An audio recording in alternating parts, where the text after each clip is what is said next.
Most theories about From start with the same question. Where's the town? Is it purgatory? Is it a parallel dimension? Is it some experiment by an unseen power? I think we've been asking the wrong question for 4 seasons. The town isn't a place. And that story has a structural problem. It can't end. And once you understand why it can't end, you understand everything. Why the same family keeps getting pulled back, why Storywalking exists, why the man in yellow needs new residents, why Boyd talking to a grave actually works, why the monsters can't be killed. Stay with me.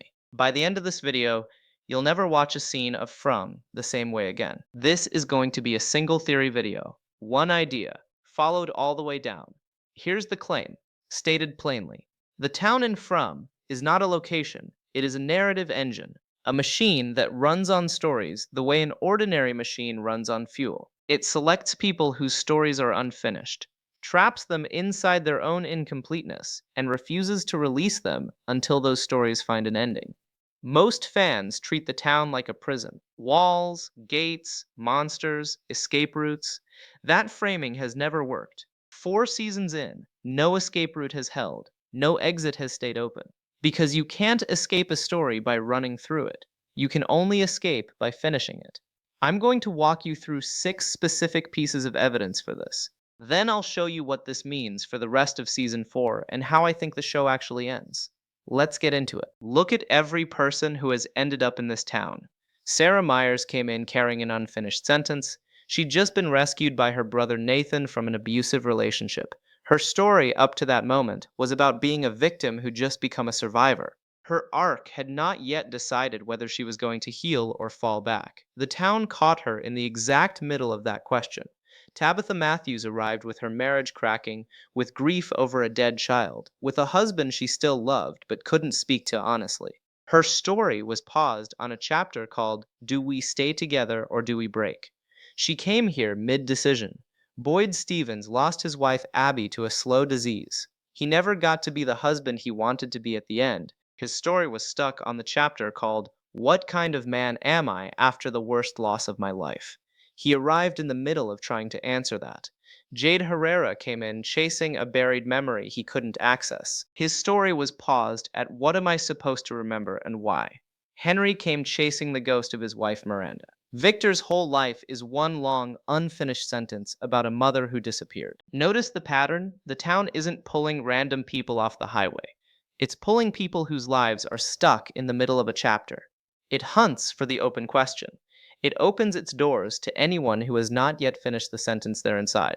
A normal place doesn't care about your inner narrative. The town does. The town demands it, because the town runs on it. The show gave us a word for it, and most viewers treated it like a power, storywalking.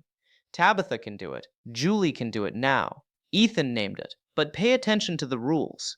Storywalkers can visit chapters. They cannot change them. The walker is a reader, not a writer. They walk into the book and they read what's there. The book is fixed. That is not how a place works. That is exactly how a story works. A place has past, present, and future, with the past being inaccessible because it's gone. A story has past, present, and future, with the past being accessible by rereading because it never went anywhere. It's still on the page. When Julie walks into the ruins and witnesses something that already happened, she's not time traveling. She's not bending physics. She's flipping back to a previous chapter of the book she's currently inside. The chapter is still there because the book is still open. The town has storywalkers because the town is a book. Storywalking would be impossible inside a place. It's natural inside a story. This also tells you something about the kids. Ethan was the first to name storywalking. Julie inherited it. Children are the natural readers in this town because children in real life are still in the early chapters of their own stories. The town's narrative apparatus syncs with theirs more easily. Adults have more text behind them. Their pages are heavy. The kids are light enough to flip. Look at the 2 main villains of the show through the story engine lens. The man in yellow's job is to take a story heading toward resolution and twist the ending until it becomes tragedy. He doesn't kill people. He gets people to kill themselves or each other. He's a co-writer who hijacks the keyboard at the climax and types the wrong line. Sarah's story was supposed to be about a survivor recovering with her brother.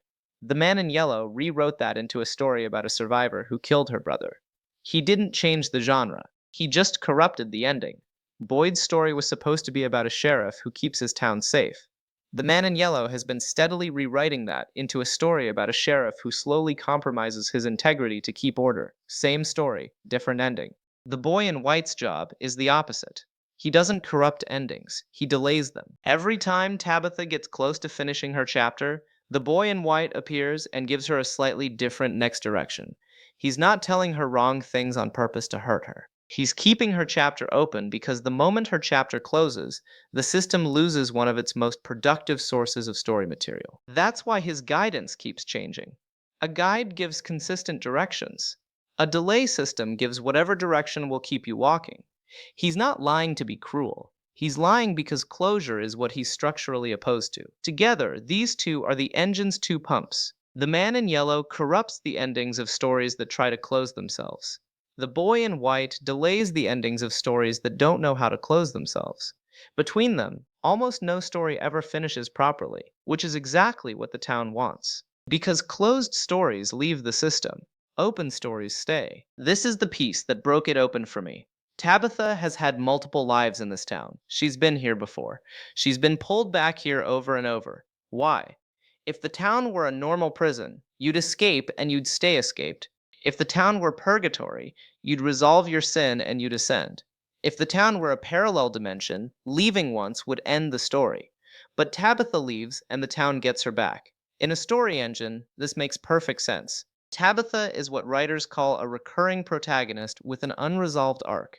Her chapter never properly closed in her previous lives, so the system keeps pulling the manuscript back open and trying again. Each new life is a fresh draft. The town isn't reincarnating her, it's drafting her. That's why she has fragmented memories. That's why the Boy in White treats her like she's familiar. That's why the bottle tree responded to her specifically. The system has a long history with this character. It has tried to close her arc many times. Each time, something has prevented it.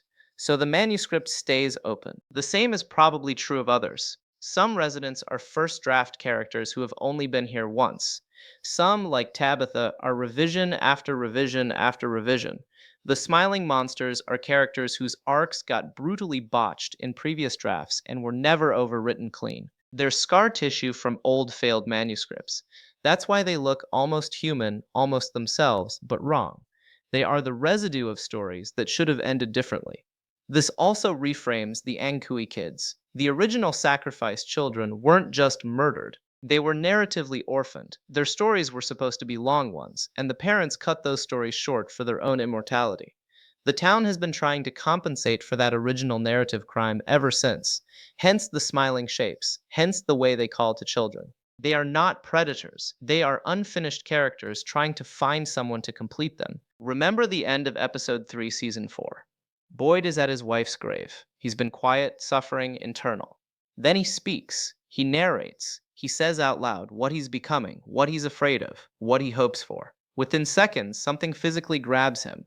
In a normal place, that's a horror beat. In a story engine, that's a system response. The town heard him, not metaphorically, mechanically. He laid down a piece of narrative, clear character voice, internal arc, stated stakes. And the system reacted because the system is built to detect exactly that, story material. Boyd just fed it a fresh page. The system replied, "This is why Boyd has been making progress lately. Not because he's smart. He is, but that's not it. Because he keeps narrating. He talks to objects, he talks to graves, he thinks out loud. He is the best storyteller in this town, and the town can't help itself. Every time he tells a story, it leaks information back as the natural countermove. It also explains why he assigned Detective Acosta to read the dead residents' belongings as narratives. Boyd has, perhaps without articulating it, figured out the trade. The town gives up information in exchange for stories, so he's hired a trained detective to keep generating stories. He's running a refinery. Now the part that matters most. If the town is a story engine that traps people in unfinished narratives, the way out is not a door, a tree, a lighthouse, or a portal. The way out is finishing your story. Every escape attempt that has failed in this show has failed because the person tried to leave before their arc closed. Tabitha got out once but came back because her arc wasn't actually finished. She just hit a temporary chapter break. Dale died in the bottle tree because his arc had nothing to close on. He was running, not resolving. The way out is to know what your story is about and bring it to its true ending while you're still here. Not the ending the man in yellow wants you to write. Not the ending the boy in white wants to delay. The ending that actually closes your character's arc, honestly. Sarah's true ending isn't dying. It's forgiving herself for Nathan and choosing not to listen to the voices when they come this time. If she does that, the town has nothing left to do with her. She becomes a closed manuscript. The system has to release her. Boyd's true ending is becoming the man Abby thought he could be even after she's gone. Not breaking, holding. If he holds, he ends his arc. He gets out. Tabitha's true ending is bigger. She's been drafted so many times that her arc isn't just personal, it's the master story of the town itself. If Tabitha closes her arc, she might close the entire book. That might actually be how this show ends. Not with everyone escaping the town, with Tabitha completing the manuscript and the town no longer having anything to draft, simply running out of story. If this theory is right, here are the predictions it forces. 1. The man in yellow is going to push everyone toward tragic endings as fast as he can. His Sarah plan, his manipulation of Sophia's identity, all of it. He needs as many open arcs to corrupt as possible before any of them close. The faster the residents start finishing themselves, the worse he loses. 2. The boy in white is going to start sounding more desperate. His delay tactics will get less subtle as Tabitha gets closer to finishing her arc. Watch for him to repeat himself, to contradict himself, to show panic. He's the system's emergency brake and the system is afraid. 3. Julie's storywalking is going to evolve. She's been told she can read but not write. I think that rule starts breaking late this season. Storywalkers might have a higher tier of ability, narrative authorship, that activates when the story they belong to is reaching its true ending. If Julie ever gains the ability to add to a chapter rather than just read it, the show is in its final act. 4. Boyd will figure this out. He's already most of the way there. By the end of season 4, he'll be operating consciously as a narrative engineer. He'll start using stories as tools deliberately. Watch for the moment he tells someone, "We have to finish this properly." That'll be the line that confirms the theory. 5. The series finale is not going to be everyone walking out a door. It's going to be Tabitha closing the master story while the town slowly fades around her. Some residents will walk out because their personal arcs closed. Some will dissolve because they were drafts the system was using as filler. The town itself will end as a story ends, not with destruction, but with the last sentence. 4 seasons of asking where this town is. 4 seasons of looking for a door. 4 seasons of trying to escape from the inside. I think the answer was always simpler. The town is not a place. The town is a story. And the only way out of a story is to finish it. If I'm right, this show isn't a survival horror. It's a writer's room playing out in real time. The man in yellow is the antagonist trying to hijack the manuscript. The boy in white is the editor refusing to let chapters close. The storywalkers are the readers. Boyd is the unwilling author. Tabitha is the master narrative. And the town itself is the medium that gets erased the moment the last word is written. Tell me in the comments, does this hold up against the way you've been watching the show? Or is there a piece of evidence I missed that breaks the whole theory? If you're new here, this is what we do. One careful theory at a time. No filler, no recycled hot takes. Subscribe so you catch the next breakdown the second the next episode drops. Until then, watch From like it's a book, because I'm pretty sure that's what it actually is.